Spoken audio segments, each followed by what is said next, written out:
সম্মানিত উপস্থিতি, আসসালামু আলাইকুম ওয়া রাহমাতুল্লাহ। আমি মোস্তাফিজুর, সবাইকে স্বাগত জানাচ্ছি আজকের আমাদের নবম ক্লাস। তার মানে অনলাইনে এই ব্যবসার যে হাতেখড়ি, এই ক্লাসটা শুরু করেছিলাম আমরা দীর্ঘদিন আগে। মানে মোটামুটি এই যে আমাদের চলমান পরিস্থিতির কারণে বিভিন্নভাবে বাধাগ্রস্ত হয়েছে, তারপরে আমরা থেমে থাকিনি।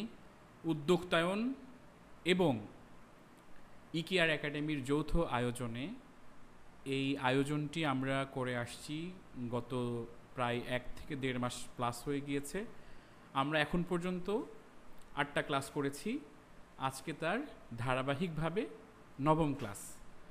আজকের বিষয় নির্ধারণ করা হয়েছে যে কিভাবে আমরা অনলাইন ব্যবসা কিংবা অফলাইন ব্যবসার হিসাব নিকাশগুলো সঠিক উপায়ে রাখতে পারি।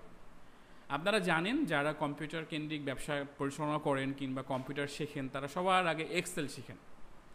এক্সেলের মাধ্যমে কি হয়? এক্সেলের মাধ্যমে হচ্ছে হিসাব নিকাশগুলো সহজে সংরক্ষণ করা যায়। অনেকেই তো শুধুমাত্র ট্রেনিংয়ের জন্য বিদ্যুৎ বিল তৈরি করা, তারপরে রেজাল্ট বের করা, তারপরে পার্সেন্টেজ বের করা, কমিশন বের করা, এগুলো হয়তোবা আপনারা যারা যারা কম্পিউটার ট্রেনিং নিয়েছেন তারা শিখেছেন। কিন্তু আল্লাহর ওয়াস্তে বাস্তবিক জীবনে এই যে হচ্ছে হিসাব নিকাশের ক্ষেত্রে এক্সেলের যে ব্যবহার, এটা কিন্তু একদম প্রায় শূন্যর কোঠায়। মানে যদি আমি অ্যাভারেজ দেখি, অবশ্যই অনেক প্রতিষ্ঠান আছে তারা হিসাব নিকাশ করার জন্য অনেক ভালো এবং বেটার সফটওয়্যার ব্যবহার করছে তারা। এবং সেই সফটওয়্যারগুলো কী ধরনের সফটওয়্যার হলে কিভাবে সফটওয়্যারে হিসাব নিকাশ রাখা যায়, সফটওয়্যার যদি না হয় তাহলে কিভাবে সেটা ম্যানুয়ালি রাখা যায়। হিসাব নিকাশ রাখার জন্য কোনো মোবাইল অ্যাপ নাই, কিংবা হিসাব নিকাশ করার জন্য কোন কোন সূত্রগুলো আমি পালন করব, কোন কোন খাতের হিসাব করব, আয় ব্যয়, এই যে ডেবিট ক্রেডিট, ব্যাংকের হিসাব, এই যে আমার কিভাবে আমি প্রফিট বের করব, লাভ লস কিভাবে হবে, সেইটা আমি বুঝবো কিভাবে। দেখুন, এরকম ধরনের একদম হাতে কলমে প্রশিক্ষণ হয়তোবা এই ক্লাসে আপনি কিংবা আমার মাধ্যমে পাবেন না, তবে আমি আপনাকে এই ব্যাপারে ভাবনার অবকাশ তৈরি করে দেব। তার মানে আমি কিছু গাইড দিয়ে দিব। যদি সত্যিকার অর্থে আপনার এই ব্যবসার ক্ষেত্রে হিসাব নিকাশ ভালো জানার ইচ্ছা থাকে, তাহলে আজকে আপনার এই ইচ্ছাটা আরও বহুগুণ বেড়ে যাবে এবং আপনি সত্যিকার অর্থে বুঝতে পারবেন যে হিসাব নিকাশ কতটা জরুরি একটা ব্যবসাকে টিকিয়ে রাখার জন্য। কারণ আপনারা হয়তোবা জানেন যে ওই যা ছিল ক্যাশ খায়া দায়া শেষ, এরকম নীতিতেই কিন্তু আমরা ব্যবসা করি। এই নীতির পরিবর্তে আমরা যদি সঠিকভাবে হিসাব নিকাশগুলো বন্টন করতে পারি কিংবা হিসাব নিকাশ কষতে পারি, তাহলে কিন্তু আমাদের ব্যবসার যে আয় ব্যয় কিংবা টাকা আমি খেতে পারবো কি পারবো না, সেই জিনিসটা কিন্তু আমরা ধরতে পারবো। যেহেতু এটা ধরতে পারি না, হাতে যা ক্যাশ থাকে সেটাই মনে হয় যে এটা আমরা খেয়ে ফেলবো, সমস্যা হবে না, কিন্তু একটা সময় আলটিমেটলি মূল পুঁজিটা হারাই যায়। তো সে বিষয়গুলোও আমরা আলোচনা করব। তাই ঝটপট যারা এখানে উপস্থিত আছেন তারা একটু কোথায় থেকে কি নিয়ে ব্যবসা করছেন, আপনাদের ব্যবসার ধরন সম্পর্কে আমি জানতে আগ্রহী। তাই আপনারা একটু কমেন্টের মধ্যে নেটওয়ার্কিং করে ফেলুন, কারণ নেটওয়ার্কিং করাটা খুবই গুরুত্বপূর্ণ। এখানে যেমন দেখেন আমরা প্রায় 15-16 জন মানুষ আছি, সেই মানুষগুলোর ভিতরে কারা কোথায় থেকে কি ব্যবসা করছেন এটা কিন্তু জানাটা জরুরি। তাহলে হলো কি যে আপনারা নেটওয়ার্কিংও করলেন, আমিও একটু আপনার ব্যবসার ধরন সম্পর্কে জানতে পারলাম, যাতে করে আমি পরামর্শ কিংবা ক্লাসের কোনো একটা অংশে আপনাকে আমি রিপ্রেজেন্ট করতে পারি। ঠিক আছে? তাই ঝটপট ইনকল মেসেজে আপনি কোথায় থেকে কি নিয়ে ব্যবসা করছেন সেই জিনিসটা একটু লিখে ফেলুন এবং আরেকটা তথ্য যুক্ত করবেন, হিসাব নিকাশের জন্য আপনি কোনো পদ্ধতি ব্যবহার করেন কি না। যদি করেন তাহলে লিখবেন কি পদ্ধতি, আর যদি না করে থাকেন তাহলে লিখবেন যে আমি কোনো পদ্ধতি গ্রহণ করি না। মানে হিসাব নিকাশের জন্য কোনো ধরনের কোনো আমার আলাদা করে কোনো সফটওয়্যার কিংবা কোনো কিছু নাই, আমি হিসাব নিকাশ করি না, এটা একটু লিখে দিবেন, তাহলে আরও ভালো হয়। তাতে করে আমি আপনাকে চিনব এবং আপনার গল্পটাই আমি করার চেষ্টা করব ক্লাসে। তাই ঝটপট একটু লিখে ফেলুন ইনকল মেসেজে, আশা করছি অনেকেই মেসেজ দিবেন। এর ফাঁকে আমরা আগে বেসিক যে বিষয়গুলো সেগুলো আমরা একটু বোঝার চেষ্টা করি। দেখুন, আমরা এই যে অনলাইনে ব্যবসা পরিচালনা করছি সেটা কিসের মাধ্যমে? ফেসবুকের, অথবা ইউটিউবের, অথবা ইনস্টাগ্রামের, অথবা হোয়াটসঅ্যাপে, অথবা মেসেঞ্জারে, এগুলোই তো নাকি? তাতে করে হচ্ছে কি, এখান থেকে যখন কোনো সেল হয় কিংবা কারোর সাথে আপনি সেল রিলেটেড কথা বলেন যে আমি বিক্রি করতে চাচ্ছি, তার মানে কারোর কাছ থেকে আমি গ্রহণ করতে চাচ্ছি টাকা, তার বিনিময়ে কোনো কিছু দিতে চাচ্ছি। তো এই যে লেনা এবং দেনা, এই বেসিক সূত্রটা সবার জানা, যে আপনি আমাকে কিছু দিবেন, তার বিনিময়ে কিছু নিবেন, একদম সেই প্রথম মানে প্রস্তর যুগ থেকে, প্রাগ ঐতিহাসিক যুগ থেকে কড়ি দিয়ে থেকে শুরু করে বিভিন্ন জিনিসের বিনিময়ে এই জিনিস পাওয়া যেত। এখন যদিও আমরা একটা কারেন্সি কিংবা টাকার কথা আমরা বলি, সেটা হতে পারে টাকার নোট, যেটা আছে কাগজের নোট হতে পারে। এটাই কেন পরিবহন হয়, মানে কাছে আমরা রাখি, কারণ সোনা দানা কিংবা যেগুলো মূল্যবান সামগ্রী সেগুলো সবসময় তো সাথে নিয়ে ঘোরাটা সম্ভব না, সেই জন্য এই কাগজের নোটের প্রচলন কিন্তু করা হয়েছিল।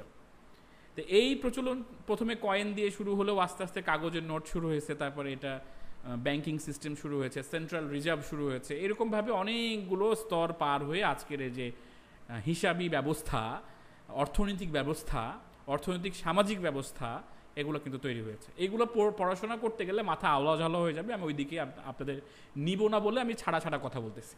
এগুলো বোঝার কোনো প্রয়োজন নয়, আপনি শুধু এইটুকু বুঝেন যে খাইলে পেট ভরবে, তার মানে আমি কোনো টাকার বিনিময়ে কোনো কিছু দিব তাকে। তো এটা কোথায় করেন আপনি করেন ফেসবুকের মেসেঞ্জারে, রাইট? এখন ফেসবুকের মেসেঞ্জারে কি হয়, কেউ একজন বললো যে ভাই আমি এত পিস মাল নিব, আপনি কি করলেন, একটা ওই বললেন যে ভাই এত দাম, তো ঠিক আছে, সে কী করলো, কোনো না কোনো মাধ্যমে টাকা পাঠালো। সেটা হতে পারে বিকাশ, রকেট, নগদ, অথবা ব্যাংক, অথবা হাত মানে হ্যান্ড ক্যাশেও কিন্তু আপনাকে পৌঁছায় দিতে পারে। তো সেই হিসাবে আপনি যখন ওই টাকার প্রাপ্তিটা নিশ্চিত করলেন, তখন আপনি পণ্যটা তার কাছে পৌঁছায় দিলেন। এভাবেও হতে পারে, অথবা টাকার প্রাপ্তি না থেকেও আপনি অগ্রিম পণ্যটা পৌঁছায় দিলেন, এটাও হতে পারে। তার মানে পরিস্থিতি দুইটা, একটা হচ্ছে নগদ টাকা পেয়েছেন, জিনিস দিয়েছেন, মানে নগদ খাই নগদ বেচি, আর একটা হচ্ছে মানে নগদ না বাকিতে দেই, মানে অশান্তিতে থাকি, এরকমও হতে পারে, মানে রিস্কে থাকেন দেন, কারণ ব্যবসা তো করতে হবে, আর বাকি না দিলে ব্যবসা হবে না। মানে বাকি বলতে গেলে কি, আপনি পণ্যটা ডেলিভারি করে দিচ্ছেন, ক্যাশ অন ডেলিভারি যেটাকে আমরা সিওডি বলি, এই ক্যাশ অন ডেলিভারিতে আপনি দিয়েছেন, 1 টাকাও কিন্তু আপনি পান নাই, হয়তোবা কেউ কেউ অগ্রিম চায়, কেউ কেউ চায় না, তো পাঠাইছেন পণ্য, 1 টাকাও পাননি, মালটা তুলবে কিনা সেটাও আপনি নিশ্চিত না। যদি সেটা ঘুরে আসে তাহলে লস দুইভাবে হয়। মানুষ লস একভাবে দেখে যে কুরিয়ার সার্ভিসের লস, এই যে 150 টাকা 150 টাকা খরচ হয়েছে কুরিয়ারে, এটার লস, কিন্তু এটার লস না, এটার আরও অনেক লস আছে। যেমন কুরিয়ারের লস, আপনার সময়ের লস, ওই যে ওই প্যাকেজিং করছেন ওই প্যাকেজিংয়ের লস, প্রোডাক্টটার মান ক্ষুণ্ণ হয়েছে, মানে প্রোডাক্টটা যখন একটা জায়গা থেকে আরেকটা জায়গায় পরিবহন করা হয় তখন কিছু হলেও প্রোডাক্ট ডিফেক্ট হয়, সেটা একটা ক্ষুণ্ণ হয়েছে, এটার একটা লস, টাইমের লস। তার মানে লস শুধুমাত্র কুরিয়ারের 150 টাকা না, আরও অনেক লস হয়ে যায়, সেটার আপনি হিসাব নিকাশ করেন না বিধায় হয়তোবা সেগুলো হিসাবের মধ্যে থাকে না। কিন্তু আমরা সব সময় যেটা করি সেটা হলো যে আয় ব্যয়টা হিসাব করি, যে কত টাকার বিক্রি করলাম, কত টাকা আমি আয় করলাম, ব্যাপারটা এইভাবে কিনলাম কত টাকার, বিক্রি করলাম কত টাকার, এই হিসাবটা আমরা সবসময়ের জন্য করি। কিন্তু কিছু কিছু অবচয় কিংবা কিছু কিছু যে স্যাং কস্ট যেটাকে আমরা বলি, কিংবা এক্সট্রা কস্ট যেটা খরচ হয়ে যায় বাট আমরা সেটা হিসাবের মধ্যে রাখি না, সেগুলোও কিন্তু আমাদের কী করতে হবে, জানতে হবে পুরোপুরি। তো চলুন, আমরা আজকে কিন্তু কঠিন কঠিন কথা বলবো না, আমি প্রমিস করেছি, কারণ হিসাব নিকাশগুলো হচ্ছে সহজ, আর আমরা কঠিন করে ভাবছি বলে হয়তো বা এটা আমাদের কাছে কঠিন মনে হয়েছে। ইভেন আমরা যখন ছোট ছিলাম তখন ওই পড়ার টেবিলে বসে সবার আগে বাংলা বই, সমাজ বই মানে বের করতাম, কখনো ইংরেজি অঙ্ক বের করতাম না, ভালো ছাত্র ছাড়া, কারণ আমাদের ওই বাংলা অঙ্ক, ওই বাংলা ইংরেজি, বাংলা সমাজ ধর্ম এগুলা সহজ মনে হতো, সেগুলোই আমরা পড়তাম আগে, আর যারা একটু ভালো ছাত্র তারা হয়তো আগে অঙ্ক করতো আর কি। যাই হোক, আলামিন ভাই একটু মিউট রাখবেন প্লিজ। তো আমি বলেছিলাম যে প্রাথমিকভাবে কি কি বিষয় আমাকে খেয়াল করতে হবে কিংবা কি কি বিষয় আমাকে খেয়াল রাখতে হবে। তা আমি প্রাথমিক বিষয় আমি অলরেডি একটা চার্ট করে রেখেছি আপনাদের জন্য, যেটা আমি এই ক্লাস শেষ করে আমি ডকুমেন্টটাও শেয়ার করে দেবো আপনাদের, যাতে করে এই ডকুমেন্টটা দেখেও আপনাদের মানে মনে আসে অনেক কিছু। দেখুন, বাজেট নির্ধারণ কিংবা আয় ব্যয় হিসাবের জন্য প্রথম যে কাজটা সেটা হচ্ছে আপনার ব্যবসা নির্ধারণ। যেমন আপনারা অনেকেই মেসেজ দিয়েছেন মাশাআল্লাহ, যেমন আপনারা লিখেছেন যে হচ্ছে প্রথমেই লিখেছেন নেত্রকোনা থেকে ইশাক যুক্ত আছেন, এমডি ইশাক, তারপরে জুবাইদা সালাম যুক্ত আছেন, মেয়েদের ড্রেস বিক্রি করছেন, কোনো পদ্ধতি ব্যবহার করেন না। হ্যাঁ, এই যে দেখছেন হিসাব নিকাশে ওই যে ম্যাক্সিমাম মানুষই করে না। তারপরে হচ্ছে কৃষ্ণ কুমার কর্মকার লিখেছেন ডিজিটাল মার্কেটিংয়ের জন্য স্কিল ডেভেলপমেন্ট করতেছি। ধন্যবাদ, আপনি স্কিল ডেভেলপমেন্ট করছেন, আপনি ফ্রিল্যান্সিং পেশায় আছেন কিংবা স্বাবলম্বী হওয়ার চেষ্টা করছেন দক্ষতা উন্নয়নে, আপনাকে স্বাগত আমাদের এই ক্লাসে। তারপরে শামসুজ্জোহা বলেছেন নাটোর থেকে প্রাকৃতিক চাকের মধু ও ঘানি ভাঙ্গা সরিষার তেল ব্যবহার, মানে উনি বিক্রি করেন, আমি হিসাব নিকাশ করছি না, মানে উনি হিসাব নিকাশ করছেন না। আচ্ছা, আমি ন্যাচারাল হেলথ প্রোডাক্ট নিয়ে কাজ করব ইনশাআল্লাহ। তারপরে হচ্ছে উনি লিখেছেন এখনও বর্তমান হিসাব নিকাশ করার জন্য কোনো মাধ্যম ব্যবহার করা হয়নি। ধন্যবাদ ফুয়াদ ভাই, মেসেজ দিয়েছেন। তারপরে আমি কোনো হিসাব করি না, ইশাক বলেছেন। সুলতান বিন আলম ভাই বলেছেন যে আমি সুলতান বিন আলম, নিউ মার্কেট, চট্টগ্রাম থেকে আছি। আলিম অধ্যয়নরত, সোভানিয়া আলিম কামিল মাদ্রাসা থেকে গ্রাফিক ডিজাইন নিয়ে ক্রিয়েটিভ আইটিতে চট্টগ্রাম ব্রাঞ্চে অধ্যয়নরত। তার মানে আপনি দক্ষতা উন্নয়ন করছেন এবং দক্ষতা উন্নয়নে আপনি একটা কোর্সে আপনি অধ্যয়ন করছেন। ধন্যবাদ আমাদের সাথে থাকার জন্য। তারপরে আল বালাগ সব সুগন্ধির জন্য উনি করেছেন, আর বালাগ ক্রিয়েশন গ্রাফিক ডিজাইন নিয়েও টুকটাক কাজ করছি। ধন্যবাদ। আপনি হিসাবের জন্য কোনো ধরনের সফটওয়্যার কিংবা এই যে আপনি যেহেতু দুইটা শপ পরিচালনা করছেন, এটা করছেন কিনা মানে সুলতান ভাই আপনি জানাবেন। আমরা আলোচনা করছিলাম অনলাইন ব্যবসার হাতেখড়ির নবম পর্বে ব্যবসার হাতেখড়ি নিয়ে কথা বলছিলাম, যে ব্যবসা করতে গেলে এই যে হিসাব নিকাশের হাতেখড়ি কীভাবে দিতে হয়। তো চলুন আমি একটা স্ক্রিন শেয়ার করি আপনাদের। এখানে একটা ডকুমেন্ট আমি শেয়ার করেছি, নিশ্চিত দেখতে পাবেন। এই যে ডকুমেন্ট আমি একটু বড় করে নিই, তাতে করে আপনাদের সুবিধা হবে দেখতে। ওকে, সো অনলাইন ব্যবসার বেসিক হিসাবগুলো বুলেট পয়েন্ট আকারে আমি বলে দিচ্ছি, যদিও এই জিনিসটাকে আমি চ্যাট জিপিটিকে বলেই কিন্তু এটা নিয়েছি। এটা জাস্ট একটা বেসিক ড্রাফট, আমি বুঝাই দিব, সেই জন্য একজন হিউম্যানের দরকার। চ্যাট জিপিটি তো আর আপনাকে বোঝাবে না, আর আমি আপনাকে বোঝাতে পারবো। আমি বলেছিলাম যে এই অনলাইন ব্যবসা করতে চাচ্ছি, কিছু গুরুত্বপূর্ণ পয়েন্ট বুলেট আকারে বলে দাও তো। তো সেই বসে অনলাইন ব্যবসার বেসিক হিসাব নিকাশের কিছু গুরুত্বপূর্ণ পয়েন্ট নিচে বুলেট পয়েন্ট আকারে দেওয়া হলো, তখন সে দিয়েছে। তো চলুন আমরা এটাকে আমরা একটু পোস্টমর্টম করে ফেলি। প্রথমে সে বলছে, মানে চ্যাট জিপিটি মানে আর্টিফিশিয়াল ইন্টেলিজেন্স বলছে ব্যবসায়িক লক্ষ্য নির্ধারণ প্রথম পয়েন্ট, যে আপনি যদি হিসাব নিকাশ ভালোভাবে করতে চান, আর্থিক পরিচালনার জন্য সুস্পষ্ট লক্ষ্য স্থির করুন। আপনি যে মানে আর্থিক যে ব্যবস্থা আপনি চালু করেন, লক্ষ্যটা কি আপনার, কিভাবে আপনি এটার আয় ব্যয়ের হিসাব রাখবেন, সেটা লক্ষ্য স্থির করুন। এটা বলেছে যে কেমনে লক্ষ্য স্থির করবো। তাহলে আমরা ধরে নেই এই যে আমাদের সামিউল ভাইয়ের মতো আপনি আমের ব্যবসা করবেন, কিংবা সামনে শীত আসছে গুড়ের ব্যবসা করবেন। এখন লক্ষ্য স্থির কীভাবে করবেন? আপনি গুড় কত টন কিংবা কত কেজি কিংবা কতটুকু পরিমাণ বিক্রির একটা টার্গেট নিচ্ছেন, এটা প্রথমে আপনাকে নির্ধারণ করতে হবে। ধরে নিলাম আমি 1000 কেজি গুড় বিক্রি করব এই সিজনে, যেভাবেই হোক, এটা আমি ধরে নিয়েছি। এখন 1000 কেজির বাজার মূল্য যদি সর্বোচ্চ 250 টাকা থাকে কেনা, তাহলে কত টাকা হবে সেটার একটা হিসাব আপনাকে করে ফেলতে হবে। তারপরে এর সাথে প্যাকেজিং, ব্যবস্থাপনার জন্য খরচ, সব মিলাই আপনার একটা কথার কথা সে 10 লাখ টাকার একটা হিসাব আসলো, যে আপনার খরচ হবে 10 লাখ টাকা। তার মানে আপনার অর্থ যোগানের যে পরিমাণ সেটা হচ্ছে 10 লক্ষ টাকা। এটা আপনাকে যোগান দিতে হবে যেভাবেই হোক। আর যারা একেবারে শূন্য পকেটে শুরু করেন, ম্যাক্সিমামই আমাদের অনলাইন ব্যবসায়ী যে যারা একদম ওই যে একদম দুর্বল যে পড়াশোনা পায় না তাকেই মাদ্রাসায় পাঠায়, মানে এরকম আমাদের একটা নীতি আছে না, যে সব থেকে দুর্বল ছাত্র যে তাকে মাদ্রাসায় পাঠাও, মানে সবল ছাত্রকে মাদ্রাসায় দিও না। তো দেখবেন যে সব জায়গায় ঠেকে গেছে, এরকম মানুষরাই অনলাইন ব্যবসা করছে। আমি একদম চরম সত্য কথা বললাম। এখন যদি এটা আপনার সাথে মিলে যায়, আপনি যদি মাইন্ড করেন, আমি আসলে দুঃখিত আর কি। তো সেই ক্ষেত্রে একদম পকেট শূন্য, তারপরে সে অনলাইন ব্যবসায়ী হতে চাচ্ছে, কোনো পুঁজি নাই, এই ক্ষেত্রেও একটা চিন্তা ভাবনা করতে হবে, লক্ষ্য নির্ধারণ করতে হবে যে যদি আমি অন্যেরটা ধার করে, কারণ যখন আমার নিজে থাকবে না তখন তোমাকে ধার করেই করতে হবে, আমি যদি কর্জ করি সেই কর্জের পরিমাণটা কতটুকু হতে পারে এবং সেটার ব্যাকআপ আমার কাছে থাকবে কি না, এবং আমি কিভাবে হচ্ছে এই ব্যাকআপটা আমি নির্ধারণ করব এবং আমি এই ব্যাকআপটা তৈরি করব। তার প্রথম নম্বর পয়েন্টে আমরা বলছি যে ব্যবসায়িক লক্ষ্য নির্ধারণ করাটা জরুরি। আর্থিক পরিচালনা করার জন্য সুস্পষ্ট লক্ষ্য স্থির করতে হবে।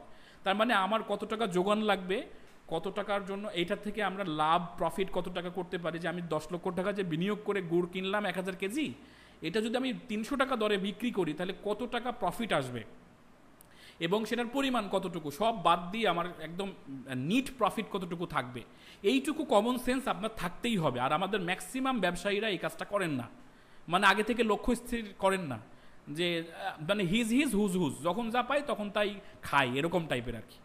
এটা করা যাবে না। দ্বিতীয় নম্বর বলছে প্রাথমিক বাজেট তৈরি করা, আয় ও ব্যয়ের তালিকা করে বাজেট তৈরি করা। এই বাজেট সংসদ ভবনের বাজেট না, এই বাজেট জিডিপির সাথে হয়তোবা সম্পর্কযুক্ত, কিন্তু সেটা অনেক দূরে। এই বাজেট মানে আপনার ব্যক্তিগত বাজেট, আপনি কত টাকা, ওই যে বললাম কিছুক্ষণ আগে, আয় এবং ব্যয় করবেন, সেটার একটা খাতা কলমে সুন্দর করে বসে একটা স্থির করতে হবে, নির্ধারণ করতে হবে যে আমার বাজেট কত টাকা, যে আমি কত টাকা আয় করব, কত টাকা ব্যয় করব, সেই অনুযায়ী বাজেট কত টাকা নির্ধারণ করব। এইভাবে আপনাকে একটা সুস্পষ্টভাবে লিখতে হবে। এটা উদ্ভট একদম আনছান কোনো কিছু দিবেন না, একদম স্পেসিফিক যে এরকমই হতে পারে।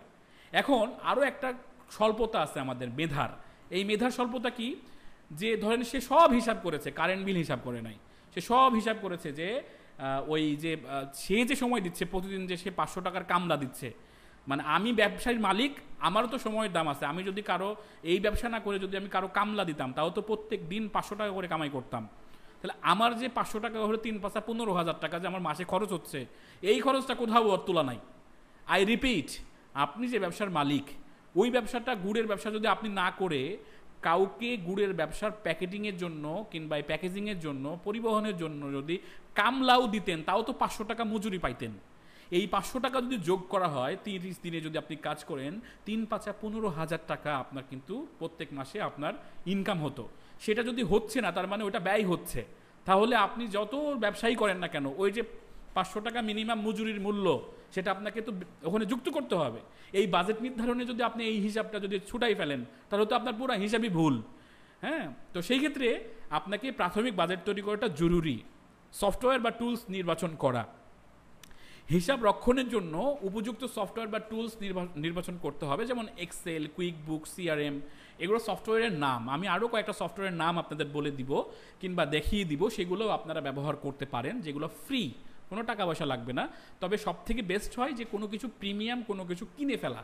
সেটার দাম কত হতে পারে, ধরেন যদি আপনার ব্যবসা যদি একটু বড় হয় এবং এটার হিসাব নিকাশ যদি একটু বিশাল হয়, তাহলে আপনি মাস গেলে 500 টাকা থেকে শুরু করে 1000 টাকা পর্যন্ত খরচ হতে পারে।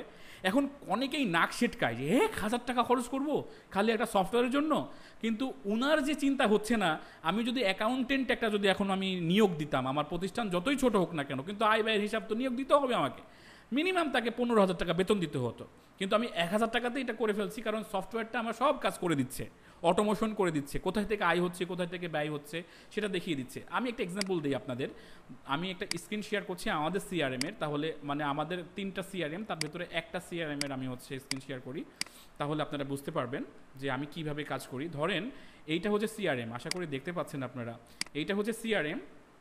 এই জায়গাতে আমি এক পলকে দেখতে পাচ্ছি যে আমার হচ্ছে 434টা পেইড হয়েছে, 261টা অ্যাকসেপ্ট হয়েছে। আমি যদি এখানে দেখি যে আউটস্ট্যান্ডিং ইনভয়েস হয়েছে 2,82,80,000, তারপরে পেইড ইনভয়েস হচ্ছে 1,92,000। তার মানে আমার ডিউ আছে, মানে আমার হচ্ছে আউটস্ট্যান্ডিংয়ের থেকে ইনভয়েসের তোলার পরিমাণ কম। তারপরে ড্রাফট আছে কয়টা সেন্ড হয়ে নট সেন্ড হয়েছে, পার্শিয়ালি পেমেন্ট মানে বারে বারে ক্লায়েন্ট কয়টা টাকা দিয়েছে সেটা আমি দেখতে পাচ্ছি। আমার কনভার্ট লিড কতজন, মানে আমি যে 582 জন এই মাসে আমরা হচ্ছে করেছি, তার ভিতরে 298 জনই আমাদের কাছে কাজ দিয়েছে, মানে কাজের কথা বলেছে। এবং টোটাল ইনভয়েস অ্যাওয়েটিং পে, তার মানে প্রায় 52টা হচ্ছে, মানে 486-র মধ্যে 52টা বাকি আছে, আমরা ইনভয়েসের টাকা তুলতে পারিনি। এখন আমাদের 1700টা কাজ কমপ্লিট করেছি আমরা, 40টা হচ্ছে মানে অনগোয়িং আছে, 40টা কাজ অনগোয়িং আছে। এছাড়া রিপোর্টের মধ্যে এক্সপেন্সে যদি চলে যায়, তাহলে আমার এখানে একদম সুন্দর করে কোন তারিখে কি বিষয় আমার হয়েছে, মানে খরচ হয়েছে, সেটা আমি গ্রাফ আকারেও দেখতে পাচ্ছি যে অফিস ইউটিলিটি সব থেকে বেশি আমার খরচ হয়েছে। তখন আমি আমার টিমকে বলবো, এই এত টাকা খরচ করতেছো তোমরা অফিস ইউটিলিটিতে, এত বিল আসতেছে কেন? আবার এখানে দেখেন, এখানে হচ্ছে বিকাশ ব্যাংক ট্রান্সফার চার্জ, মানে আমরা বিকাশের যে টাকাটা নেই সেই টাকাটা আবার বিকাশ চার্জও কাটে, সেক্ষেত্রে আমার খরচ বেড়ে যাচ্ছে। এখান থেকে আমি একটা ধারণা পাচ্ছি যে না, আমার এই জায়গাতে হচ্ছে আমার এই যে স্যালারির জন্য টাকা খরচ হচ্ছে, এই জায়গাতে আমার সার্ভিস নিচ্ছি আমরা অনেকের কাছ থেকে, সেই সার্ভিসের জন্য আমরা টাকা পে করতেছি, প্রায় 64টা সার্ভিস আমরা এই মাসে নিয়েছি। তো এই যে একটা হিসাব নিকাশ যে আমি আমার সামনে পাচ্ছি, বিশ্বাস করুন এটা মুখস্থ করতে আমার 1 ঘন্টার বেশি সময় লাগেনি। এটা যদি আমি এক্সেলে নিতাম, এক্সেলে করতাম কাজটা, কিংবা যদি আমার আয় ব্যয়ের এক্সেল হয়তো বা শুধুমাত্র ইনপুট দিলে ডাটা দেখাবে, কিন্তু এটা অটোমেটিক হয়। কিভাবে? কেউ একজন আমার ইনভয়েস পে করলে অটোমেটিক সে হিসাব করে নেয় যে আমার এই টাকাটা জমা হলো অমুক ক্লায়েন্টের বিপরীতে, কিংবা এইটা এত টাকা দিল, এত টাকা এখনও বাকি আছে, তার কাছে মেসেজ যাওয়া, তাকে সমস্ত তথ্য দেওয়া যে তুমি আমাকে 500 টাকা দিলা, এখনও তোমার 1500 টাকা বাকি আছে, এবং আমাকে হিসাবগুলো দেওয়া, কোন কাজের বিপরীতে কত টাকা আমার আয় হচ্ছে, ব্যয় হচ্ছে, সকল কিছু এখানে। এমনকি এক্সপেন্স ভার্সেস ইনকাম, আমাদের এই সিআরএমে দেখেন এখন পর্যন্ত আগস্ট মাসে 1,76,000 টাকা আমার আয় হয়েছে এবং আগস্ট মাসে আমার ব্যয় হয়েছে 1,45,000 টাকা। তার মানে আমার আয়ের থেকে গত মাসে জুলাই ব্যয় বেশি হয়েছে। আবার তার আগেও আমরা লসে আছি। ওই যে কোম্পানি বলে না, বিকাশের মতো কোম্পানি যখন আপনাকে বলে যে আমরা লসে আছি, তার মানে আপনার মাথা চুল ছেঁড়ার অবস্থা মনে হয় না যে এত টাকা আমাদের কাছ থেকে কাইটি নিল, এখনো ভুলে যে হচ্ছে লসে আছে। কি বেটা তোরা কি করিস, এত টাকা কামাই করিস না? দেখেন আমাদের মতো এজেন্সিগুলো কখনো ওইভাবে লাভ করতে পারে না। আমরা অনেক মানুষদেরকে নিয়ে কাজ করি যেহেতু, অনেকেই মনে করে আমরা বগল বাজাইতেছি, আসলে এরকম না। কিছু কিছু ক্ষেত্রে আমাদের ব্যয় বেশি হয়। যেমন জুন মাসে আমাদের 1,84,000 টাকা শুধু এই সিআরএমে ব্যয় হয়ে গেছে এবং আমাদের আয় ছিল 1,64,000 টাকা। তার মানে কিছু কিছু সময় যেমন আমরা মে মাসে লাভ করেছিলাম 2,15,000 টাকা আমাদের আয় হয়েছিল এবং 1,85,000 টাকা আমাদের ব্যয় হয়েছিল। তার মানে আমাদের কিছুটা লাভ এখানে হয়েছে। এটা দেখানোর মানেটা কি? এটা দেখানোর মানে হচ্ছে আপনাকে বোঝানো যে সফটওয়্যারের ব্যবহারটা কত সহজ। আমাদের এখানে একটা ফ্লো তৈরি করা আছে যে একটা কাস্টমার শুরু থেকে, লিড থেকে, মানে সে আমাকে কোনো কাজই দেয় নাই, সেখান থেকে শুরু করে এন্ট্রি থেকে শুরু করে তার কাজ দেওয়া পর্যন্ত এবং ডেলিভারি পর্যন্ত সকল বিষয় এই সফটওয়্যার মেনটেনেন্স করে। আমাদের যে প্রতিনিধি যে কাজে আছে সেটা শুধুমাত্র সে জানান দেন সফটওয়্যারকে যে না ঠিক আছে আমি কাস্টমার পাইলাম, এত টাকা ইনভয়েস, এরকম অটোমেটিক এটা করে ফেলে। তাই ম্যানুয়াল সফটওয়্যারের থেকে, মানে আমি এক্সেলের কথাই বলছি, ম্যানুয়াল সফটওয়্যারের থেকে অটোমেশন সফটওয়্যার যেগুলো আছে সেগুলো খুবই ভালো এবং এগুলো পারতপক্ষে যদি আমার প্রত্যেক মাসে 1,000 টাকা খরচও হয় তাহলে আমাকে করতে হবে। তবে এই সফটওয়্যারগুলো কখন ব্যবহার করবেন? যখন অন্তত পক্ষে 1,00,000 টাকা ক্রস করবেন আপনি, মানে প্রত্যেক মাসে আপনার আয় 50,000 বা 1,00,000 টাকার বেশি হচ্ছে, তখন আপনি সফটওয়্যার ব্যবহার করতে শুরু করবেন। তখন আপনি এই যে আমি যেমন মাথায় তেল দিয়ে আপনাদের ক্লাস নিচ্ছি, এরকম আপনারও শান্তি লাগবে যে মাথায় তেল দিয়ে ঘুমাতে পারবেন আপনি। কিন্তু যত বেশি ম্যানুয়াল করবেন তত বেশি আপনি মানে বিভ্রান্ত হয়ে যাবেন, হিসাব মিলবে না, অনেক ক্ষেত্রে অ্যাডজাস্টমেন্ট করতে হয় হিসাব না মিলার কারণে। তারপর আমি কি বলেছি, ব্যবসায়িক অ্যাকাউন্ট, ব্যাংক অ্যাকাউন্ট। যেমন আমাদের প্রতিষ্ঠান উদ্যোক্তায়ন, আমরা প্রথম যে কাজটা করেছি উদ্যোক্তায়নের নামে আমরা ব্যাংক অ্যাকাউন্ট তৈরি করেছি। আমাদের সকল ট্রানজ্যাকশন যদি বিকাশেও হয় সেই টাকাটা ক্যাশ আউট করা যায় না, সেই টাকাটা সরাসরি বিকাশে আসলে, যেহেতু মার্চেন্ট অ্যাকাউন্ট এবং আমরা হচ্ছে একটা লেভেল বি এবং লেভেল এ আছে, লেভেল বিতে আমরা দিয়েছি, এটা কর্পোরেট অ্যাকাউন্টে করেছি, সেই ক্ষেত্রে আমাদের অ্যাকাউন্টে টাকা আসে বটে বিকাশ থেকে, পরের দিন অটোমেটিকলি এটা ব্যাংকে চলে যায়, এখান থেকে ক্যাশ আউটের কোনো সুযোগ নাই। তার মানে ব্যাংক অ্যাকাউন্টে যখন টাকা ঢোকে তখন এটা ট্রানজ্যাকশন শিট তৈরি হয়। I repeat, transaction sheet. এই ট্রানজ্যাকশন শিটটা যখন তৈরি হয় তখন হয় কি যে আপনার কোন দিন কত টাকা ঢুকলো কিংবা কোন দিন কত টাকা বের হলো সেটার অন্ততপক্ষে একটা স্টেটমেন্ট আপনি মান্থলি পাবেন। তাই এই বিকাশে একবার নিলাম, নগদে একবার নিলাম, এই নিলাম, ওই নিলাম, এইরকম করার আগে আপনাকে এক একটা ব্যাংক অ্যাকাউন্ট তৈরি করতে হবে। এর পাশাপাশি মোবাইল অ্যাকাউন্ট, মার্চেন্ট তৈরি করতে হবে। I repeat, merchant account. Merchant account তৈরি করার জন্য অনেকেই প্যারা নেন, প্যারা না নিয়ে আমাদের প্রিমিয়াম কাউন্সেলিং অফার আছে। আপনারা চাইলে 3,000 টাকা, এটা কিন্তু অ্যাকচুয়ালি একটা অফার, মানে 10,000 টাকার একটা অফার, যে আপনার এই পুরো বিজনেস সেট আপের জন্য কীভাবে কোনটা করবেন, কোন ডকুমেন্ট কীভাবে হবে, এই পুরো প্রসেসিংটা যে জিনিসটা সেটা আপনাকে হাতে কলমে আমরা হেল্প করব। তাতে করে আপনারা আমাকে 3,000 টাকা পে করবেন আমার প্রতিষ্ঠানকে। আপনি যদি এটা ফ্রিতে চান তাহলে আপনি ইউটিউব ঘাঁটতে পারেন, আপনার আশেপাশের পরিশ্রম করতে পারেন। এটাকে আমরা বলছি স্পিড মানি। আমার এত প্যারা নেওয়ার দরকার নাই। মানুষ ঘুষ এমনিতেই দেয় না, তার স্পিড হওয়ার কারণে দেয়। আমি ঘুষের পক্ষে না, আমি অবশ্যই বিপক্ষে। টাকা ছাড়া যদি সাবলীলভাবে কাজ করা যায় তাহলে নিজের মেধা খাটান, নিজে পরিশ্রম করেন, বোঝেন, শেখেন। একটা চেক লেখার ক্ষেত্রে অনেকের হেল্প লাগে, একটা ডিপিএস জমা দিতে অনেকের হেল্প লাগে, ব্যাংকিং সিস্টেমের সাথে অনেকেই পরিচিত না, এটা আপনি নিজে বোঝেন। এটা হচ্ছে আমার প্রথম শর্ত। তারপরে সেকেন্ডটা হচ্ছে যে আপনি ব্যবসায়িক কার্যক্রম ব্যাংকের মাধ্যমে পরিচালনা করেন। তারপরে যদি আপনার মোবাইল ব্যাংকিং লাগে সেই ক্ষেত্রে সাধারণ সেন্ড মানি না করে সেটা মার্চেন্ট করেন, তাহলে এটার অনেক সুবিধা পাবেন। তার ভিতরে একটা সুবিধা আমরা পাই, সেটা হচ্ছে আমরা লিঙ্ক পাঠাতে পারি, ওই লিঙ্কে ক্লিক করে সে পেমেন্ট করলে পেমেন্ট হয়ে গেল। এরকম সুবিধা অনেকগুলো আছে, আমরা পর্যায়ক্রমে আলোচনা করব। এরপরে আছে ইনভয়েস এবং রিসিট তৈরি এবং সংরক্ষণ করা। আপনি দেখবেন ম্যাক্সিমাম দোকানে যখন আপনি কোনো কিছু কিনতে যান তাদের প্রায় 70%-এর বেশি মানুষ আপনাকে হাতে লেখা রিসিট দেয়, হাতে লিখে একটা ইনভয়েস দেয়। তো সেটা কি কেন দেয়, কিভাবে দেয়? হাতে লেখা ইনভয়েস বলতে আমি যেটা বোঝাচ্ছি সেটা হলো যে সে কলম দিয়ে একটা কার্বন কপি নিচে রেখে ওপরের দিকে একটা ক্যাশ মেমো যেটাকে আমরা বলি, হাতে লিখে পণ্যের আইটেম, পরিমাণ এবং দাম এটা লিখে সে স্বাক্ষর দিয়ে দেয় এবং আপনি সেটা ছিঁড়ে দিয়ে দেয়, আপনি বাসায় নিয়ে আসেন। আপনিও একটা সময় কারখালু করেন, আর ওনার যদি সংরক্ষণ না থাকে তাহলে সেও কারখালু করবে। তার মানে হলো কি, এটা একটা প্রথাগত ম্যানুয়ালি সিস্টেম। এই ইনভয়েস সিস্টেম হতে হবে কি অটো। যেমন দেখেন আমাদের এখানে সেলসে গিয়ে ইনভয়েসে ক্লিক করবো আমরা, এবং এইগুলো হচ্ছে ইনভয়েস, যদিও এখানে কাস্টমার ডাটা আছে বলে আমি দ্রুত দেখাচ্ছি। ক্রিয়েট ইনভয়েসে ক্লিক করলে আমরা এখানে কাস্টমার চুজ করতে পারবো, এখানে কিসের মাধ্যমে টাকা দিবে সেটা দেখাতে পারবো, কোন তারিখে হচ্ছে ইনভয়েস ডেট হয়েছে, কত তারিখের মধ্যে তাকে টাকা দিতে হবে, তার আইটেমগুলো কী কী, এখানে আমাদের আইটেমগুলো সব সাজানো আছে। এবং সেই আইটেমে যদি আমি ক্লিক করে দিই অটোমেটিক আইটেম চলে আসবে, এই 6500 টাকা আইটেমের দাম। এখানে টিক চিহ্ন দিয়ে যদি আমি সাবমিট বাটনে ক্লিক করি অটোমেটিকলি সেই ক্লায়েন্টের নামে আমার একটা ইনভয়েস তৈরি হয়ে যাবে, এবং সেই ইনভয়েসটা সে অটোমেটিকলি তার ইমেল থেকে লিঙ্কে ক্লিক করে পে করে দিতে পারবে।